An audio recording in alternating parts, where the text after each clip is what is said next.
नमस्कार बच्चों, हम क्लास 10th में सोशल साइंस के इम्पोर्टेंट क्वेश्चन को कर रहे हैं जो एमसीक्यू क्वेश्चन है। ठीक है, क्योंकि आपके एग्जाम में एमसीक्यू क्वेश्चन ज़्यादा पूछे जा रहे हैं, इसलिए हम एमसीक्यू क्वेश्चन को करने जा रहे हैं जिससे हमारे एमसीक्यू क्वेश्चन जो है सारे के सारे सही हो जाएं।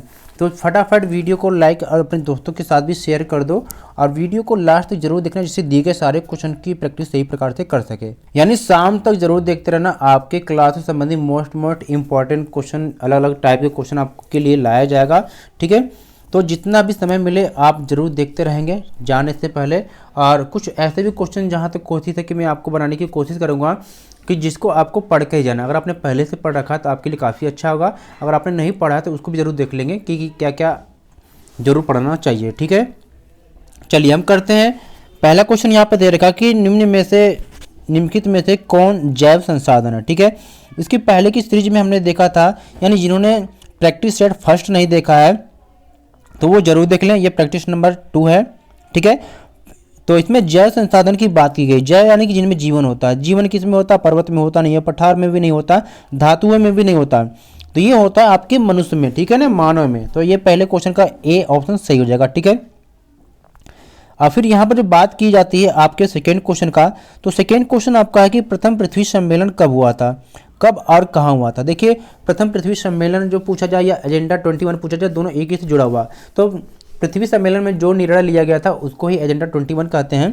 तो ये आपका जो हुआ था ब्राजील के शहर रियो डी जेनेरियो में हुआ था 1992 में। तो क्वेश्चन नंबर 2 का राइट आंसर ऑप्शन ए हो जाएगा। ठीक है बच्चों, चलिए चलते हैं आगे क्वेश्चन की तरफ।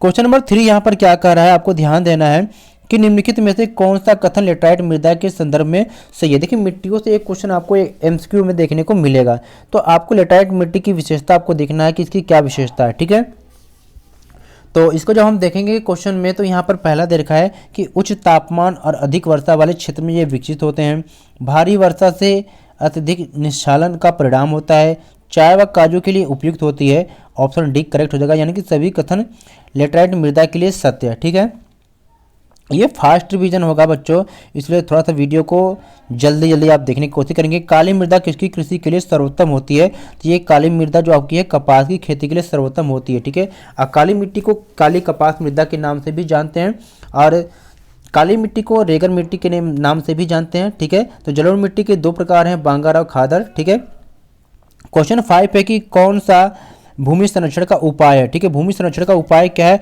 रक्षक मेखला, यानी कि एक सीध में जो पेड़ आप लगाते हैं उसको हम कहते हैं रक्षक मेखला। ठीक है, तो ये तो है वनारोपण, यानी कि पेड़ लगाना, तो ये भी सही है। अब पशु चारा नियंत्रण, यानी कि पशु चारा पर जो हम नियंत्रण कर देंगे तो ये भी भूमि संरक्षण का उपाय हो जाएगा, यानी ऑप्शन डी करेक्ट हो जाएगा यहाँ पर क्वेश्चन नंबर 5 का। ठीक है, चलिए चलते हैं आगे। क्वेश्चन नंबर 6 को देख रहे हैं यहाँ पर। ठीक है, 6 क्वेश्चन क्या कर रहा है कि वे संसाधन जिन्हें एक बार उपयोग में लाने के बाद पुनः उपयोग में नहीं लाया जा सकता है क्या कहलाता है। तो जिसका उपयोग हम कर लेते हैं एक बार, फिर दोबारा से उसका उपयोग नहीं कर सकते हैं, तो उसको क्या कहते हैं? तो उसको कहते हैं प्यारे बच्चों अनवीकरणीय संसाधन कहते हैं। ठीक है, अगर यहीं पे क्वेश्चन उल्टा हो जाए कि जिन्हें हम एक बार उपयोग करने के बाद उसकी रिकवरी हो सकती है, यानी उसको दोनों पुनः उपयोग में ला सकते हैं, तो वो आपके नवीकरणीय संसाधन हो जाएंगे। तो यहाँ से आपके एग्जाम्पल देखने को मिल जाएंगे। ठीक है, क्वेश्चन नंबर 7 क्या कर रहा है कि निम्नलिखित में से कौन नवीकरणीय संसाधन का उदाहरण है। ठीक है, नवीकरणीय यानी कि जिसकी रिकवरी हो जाती है, यहाँ पर उसको आपको ध्यान देना है। ठीक है, तो देखिए खनिज का तो नहीं हो पाता है, कोयला का भी नहीं होता है, पेट्रोलियम का नहीं होता है यानी कि बहुत लाखों साल लग जाते हैं। लेकिन जल का है कि हम जल का यूज करते रहते हैं लेकिन इसकी रिकवरी होती रहती है, यानी कि क्वेश्चन नंबर 7 का राइट आंसर ऑप्शन ए हो जाएगा यहाँ पर बच्चों। ठीक है, चलिए क्वेश्चन नंबर 8 है कि यंग यूरोप का संस्थापक कौन था, यानी यंग यूरोप और यंग इटली अभी हमने पढ़ा था, तो इसका ऑप्शन हो जाएगा बी, यानी कि मेस्नी, जूसेप मेस्नी। ठीक है ना। क्वेश्चन नंबर 9 को हम देखते हैं कि 19वीं सदी के मध्य में कौन सा प्रदेश 7 राज्यों में बटा हुआ था। ये आपको ध्यान देना कि 19वीं सदी के मध्य में कौन सा ऐसा प्रदेश था जो 7 राज्यों में बटा हुआ था। आपने इसको अगर पढ़ा होगा तो ये क्वेश्चन आपके लिए बहुत ही आसान हो जाएगा, यानी कि ये आपके इटली की बात हो रही है। ठीक है, ऑप्शन बी करेक्ट हो जाएगा। क्वेश्चन नंबर 10 को आप देखते हैं, यहाँ पर 10 क्वेश्चन कर रहा है कि नेपोलियन संहिता, यानी कि नेपोलियन संहिता थी जो 1804 में लागू की गई थी, ये इसकी विशेषता क्या है। तो विशेषता थी कि सामंती व्यवस्था का अंत कर दिया जाए, प्रशासनिक विभाजनों का सरलीकरण किया जाए, एक समान राष्ट्रीय मुद्दा का प्रचलन किया जाए। यानी क्वेश्चन में जो 10 है ना, इसका जो राइट आंसर है ऑप्शन डी, यानी कि उपयुक्त सभी सत्य हैं। अब क्वेश्चन 11 की हम बात करते हैं कि जो बहुत ही महत्वपूर्ण है। ठीक है, महत्वपूर्ण क्यों है?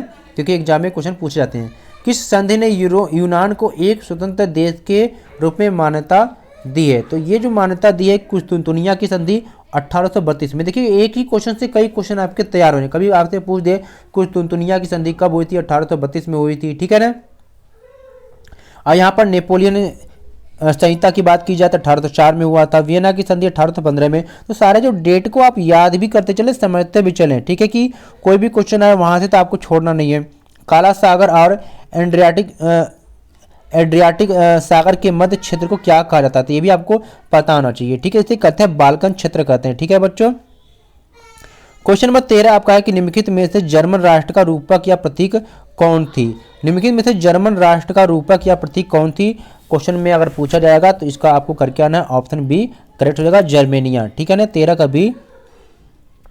आगे देखते हैं क्वेश्चन नंबर 14 कि जाल्वेराइन शुल्क की स्थापना कब की? तो यह एक व्यापार शुल्क संघ था। ये भी पूछ सकता है कि जाल्वेराइन क्या है, तो यह एक शुल्क संघ था और इसकी स्थापना जब पूछा जाएगा कि कब हुई थी तो 1834 में, ठीक है ना। चलते आगे क्वेश्चन नंबर 15 उदारवाद किस प्रकार की सरकार पर बल देता है? उदारवाद किस प्रकार की सरकार पर बल देता है? तो ये उदारवाद जो है सहमति से बनी सरकार पर बल देता है, ठीक है ना। क्वेश्चन नंबर 16 कि विश्वकोश नामक ग्रंथ की रचना किसने की थी? विश्वकोश ग्रंथ की जो रचना है ये किसके द्वारा की गई थी? तो यह जो किया गया था आपके दिदरो के द्वारा, यानी कि क्वेश्चन नंबर 16 का right answer option A. Question number 17 है आपका फ्रैंकफर्ट संसद का गठन कब हुआ था? तो फ्रैंकफर्ट संसद का गठन 1848 में हुआ था, ठीक है। क्वेश्चन नंबर जो 20 है बच्चों, फ्रांस में स्वतंत्रता का प्रतीक किसे माना जाता है? तो फ्रांस में जो स्वतंत्रता का प्रतीक जिसको माना जाता था वो मारियाना को माना जाता था, ठीक है ना। आगे चलते हैं। क्वेश्चन 19 है कि बहता जल मृतिका युक्त मृदा को काटते हुए गहरी वाहिकाएं बनाता है, जिसे क्या कहते हैं? तो ये आपको बताना है, तो इसे अवनालिकाएं कहते हैं बच्चों, ठीक है ना।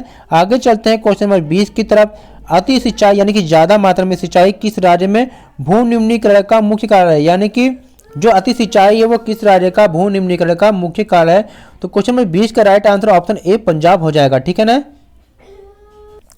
क्वेश्चन 11 यहाँ पर बच्चों की खरीफ की फसल, देखिए फसलों से एक क्वेश्चन आएगा कि रबी की फसल कौन कौन सी है, खरीफ की फसल कौन कौन सी है, तिलहन फसल कौन सी है, दलहन फसलें कौन सी है, नगदी फसल कौन सी है, रोबोट फसलें कौन सी है, ठीक है। इन सारों को इनके एग्जाम्पल जरूर पढ़ के जाना, इनमें से क्वेश्चन आपको देखने को मिलेगा, यानी कि आपको तैयारी हर तरीके से करके जाना है कि एग्जाम में क्वेश्चन आए तो सारे क्वेश्चन को करके आना है। मौका बार बार किसी को नहीं मिलता है बच्चों, ठीक है।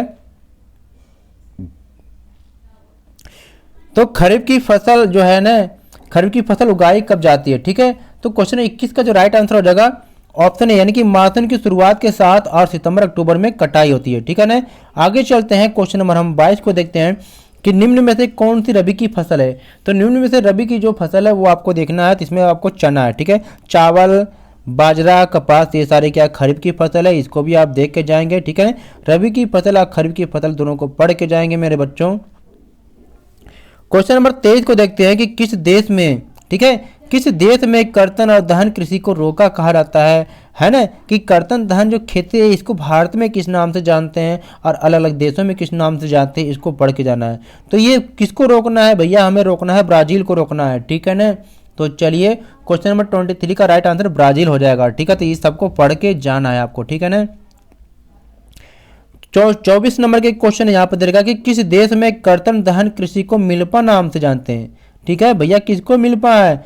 मिल्पा क्वेश्चन जो आपका, अरे किसको जानते हैं? तो ये मैक्सिको और मध्य अमेरिका को मिल्पा के नाम से जानते हैं, क्योंकि यहाँ पर देखिए दो है ना, तो दोनों को मिलान कर देना है, मिलाना है, ऐसे याद करिए ना, जब दो हैं तो दोनों को मिलाएंगे तभी तो एक होगा। तो ये कर्तन दहन जो मिल्पा के नाम से जानते हैं मैक्सिको में जानते हैं, मैक्सिको और मध्य अमेरिका में, यानी कि 24 क्वेश्चन का ऑप्शन डी करेक्ट हो जाएगा, ठीक है ना। चलिए 25 क्वेश्चन को देखते हैं, मिल्पा और लदांग। देखिए मिल्पा और लदांग डैश के अलग अलग नाम है, मिल्पा लदांग किसके नाम है अलग अलग, ठीक है, किसके नाम है ये?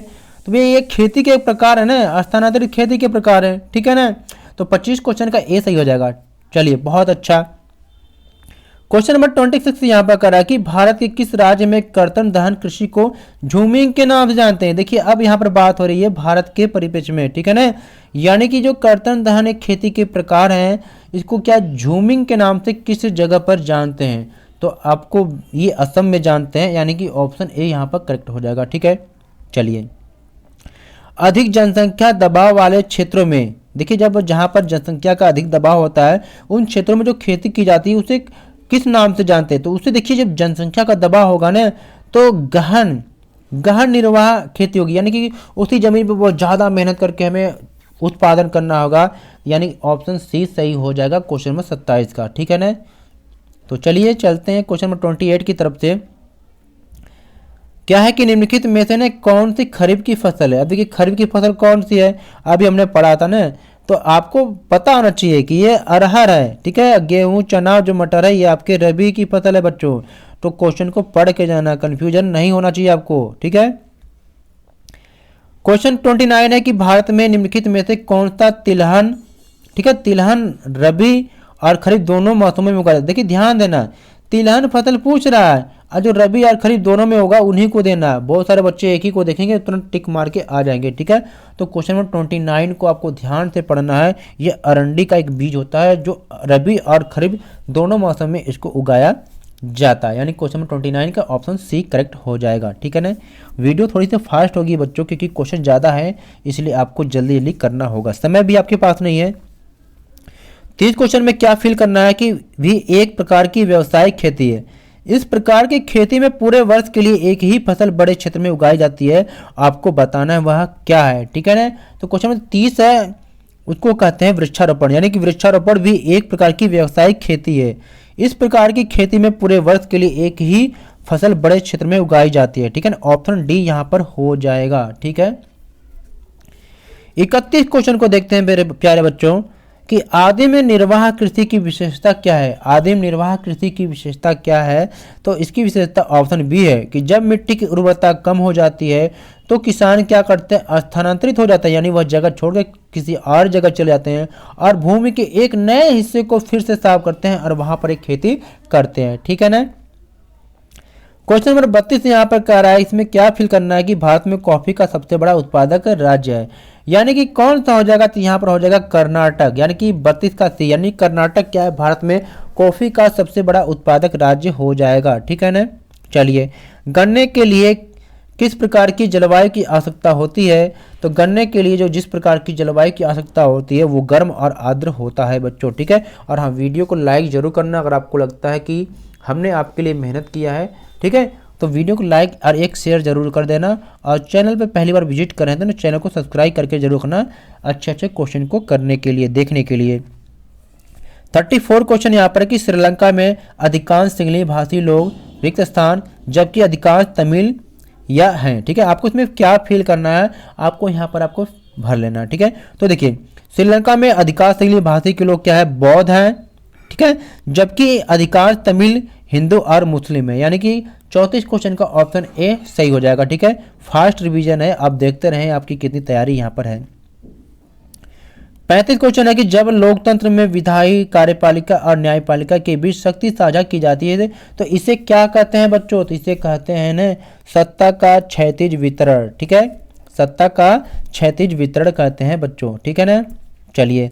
क्वेश्चन नंबर 36 आपका यहाँ पर दे रखा है कि बेल्जियम क्या है, यूरोप का एक छोटा सा देश है जो हरियाणा राज्य से क्षेत्रफल में छोटा है। इसकी सीमाएं यानी किन किन देशों से मिलती है आपको ये बताना है। तो क्वेश्चन नंबर 36 है ना, इसका राइट आंसर ऑप्शन डी, यानी कि इसकी सीमाएं लग्जमबर्ग, फ्रांस, जर्मनी और नीदरलैंड से लगती है। ठीक है ना, 37 क्वेश्चन यहाँ पर दे रखा है कि श्रीलंका के प्रमुख सामाजिक समूह हैं। श्रीलंका के प्रमुख सामाजिक समूह कौन कौन से हैं? तो ये आपके सिंगली और तमिल है, यानी कि ऑप्शन डी यहाँ पर करेक्ट हो जाएगा। ठीक है ना, 38 क्वेश्चन है कि रिक्त स्थान है सरकार की एक प्रणाली है जिसमें शक्ति केंद्रीय प्राधिकरण और देश के विभिन्न घटकों के बीच विभाजित होती है, उसको हम क्या कहते हैं? तो उसको हम कहते हैं संघवाद। ठीक है ना, 39 क्वेश्चन यहाँ पर 1993 में कौन सा देश एकात्मक से संघीय सरकार में बदल गया? तो वो बदल गया बेल्जियम, ऑप्शन ए यहाँ पर सही होगा। ठीक है, 40 नंबर क्वेश्चन के लिए देखेंगे रिक्त स्थान प्रणाली के तहत या तो सरकार का केवल एक स्तर होता है या उप इकाइयाँ केंद्र सरकार के अधीनस्थ होती हैं, तो इसे हम क्या कहते हैं बच्चों? इसे हम कहते हैं एकात्मक सरकार। ठीक है ना, क्वेश्चन नंबर आपका 41 यहाँ पर है ठीक है। 41 क्वेश्चन को आप देखेंगे बहुत प्यार से, ठीक है। तो क्वेश्चन क्या कह रहा है कि निम्नलिखित में से कौन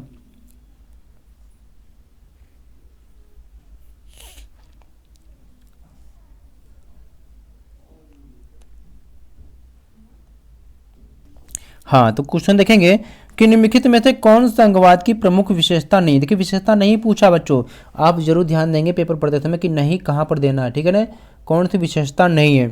तो 41 क्वेश्चन का जो राइट आंसर हो जाएगा ऑप्शन यहाँ पर डी हो जाएगा, यानी कि विशेषता जो नहीं है आपको उसी को बस पढ़ लेना है, ठीक है। तो वो क्या विशेषता नहीं है कि केंद्र सरकार प्रांतीय या स्थानीय सरकार को आदेश दे सकती है, यानी कि 41 क्वेश्चन का ऑप्शन डी करेक्ट हो जाएगा यहाँ पर, ठीक है ना। 42 क्वेश्चन को हम देखते हैं यहाँ पर कि भारतीय संविधान में का प्रावधान है, किसका प्रावधान है, सरकार की त्रिस्तरीय प्रणाली, यानी केंद्र सरकार, राज्य सरकार, स्थानीय सरकार, ठीक है ना। 43 क्वेश्चन यहाँ से भी क्वेश्चन एग्जाम में देखने को मिलता है कि सूची जिसमें राष्ट्रीय महत्व के विषय शामिल हैं, जैसे देश की रक्षा, विदेशी मामले, बैंकिंग, संचार और मुद्रा, उससे हम संघ सूची कहते हैं। यानी कि संघ सूची में जो है कौन कौन से विषय हैं, रक्षा है, यानी कि जो देश से संबंधित है, राष्ट्रीय महत्व से संबंधित है, रक्षा, विदेशी मामले, बैंकिंग, संचार, मुद्रा इत्यादि सारे, ठीक है। यानी 43 का ऑप्शन एक करेक्ट हो जाएगा। 44 क्वेश्चन है आपका यहाँ पर कि केंद्र और राज्य सरकार दोनों सूची में उल्लेखित विषयों पर कानून बना सकते हैं, तो वो किस पे बना सकते हैं, समवर्ती सूची पे, ठीक है ना। केंद्र सरकार जो है आपके किस पे दोनों मिलकर कानून बना सकते हैं, समवर्ती सूची पे, ठीक है ना। लेकिन कोई किसी कानून पर अगर विवाद हो जाता है तो केंद्र सरकार के द्वारा बनाए गए कानून को माना जाता है, ठीक है ना। 45 क्वेश्चन, राज्य सूची में शामिल विषयों के लिए सही विकल्प का चयन करिए। तो राज्य सूची में कौन कौन से विषय शामिल है वो आपको बताना है। तो 45 का सी हो जाएगा, यानी कि पुलिस, ठीक है ना।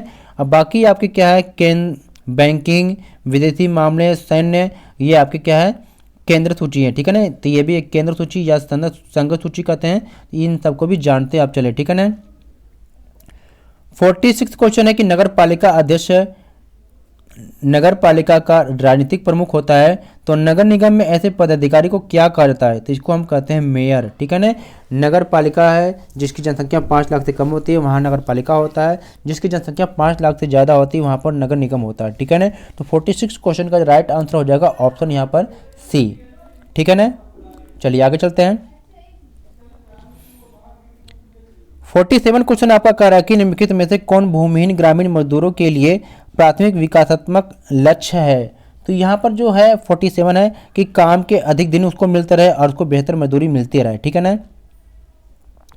48 क्वेश्चन यहाँ पर क्या कह रहा है बच्चों, कह रहा है कि किसी देश की राष्ट्रीय आय को उसकी कुल जनसंख्या से अगर भाग देते हैं तो उसे क्या कहा जाता है, तो उसे कहते हैं प्यारे बच्चों प्रति व्यक्ति आय कहते हैं। ऑप्शन बी सही होगा, ठीक है ना।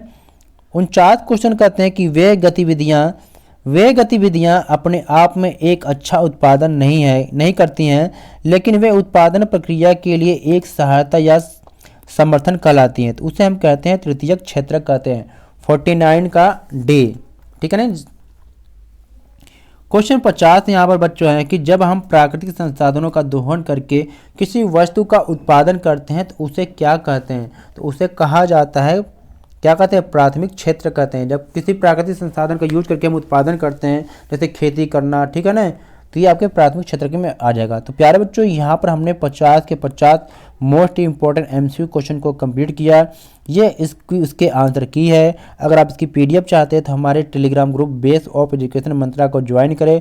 वहाँ पर क्लास 10th के एक्सप्लेनेशन चैप्टर की भी पीडीएफ पड़ी हुई है, एमसीक्यू क्वेश्चन की भी पड़ी है, या इंपॉर्टेंट क्वेश्चन की भी पीडीएफ पड़ी है। तो सारे के सारे जो क्वेश्चन को आप ले लेंगे वहाँ से, ठीक है, और अपनी तैयारी को मजबूती करेंगे। वीडियो को लाइक शेयर जरूर करना और चैनल को सब्सक्राइब जरूर कर लेना बच्चों।